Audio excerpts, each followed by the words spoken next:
po yung sinabi nyo kanina na magaling po si Yorme? Bakit niyo po nasabing magaling po si Yorme?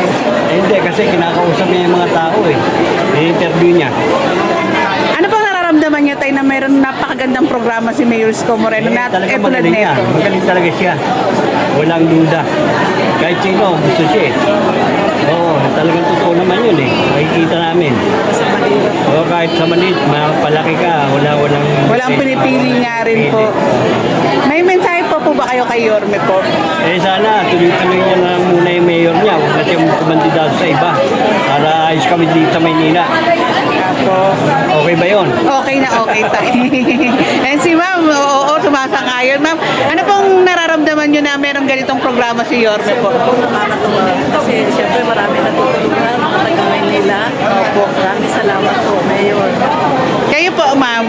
Malaking pasalamat po. Kasi kahit po yung mga nagtatrabaho, natutulungan tayo.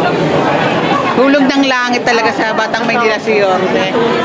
Wala po kasing tulong sa kanila. Lalo na sa mga senior. Salamat po. Salamat po yun.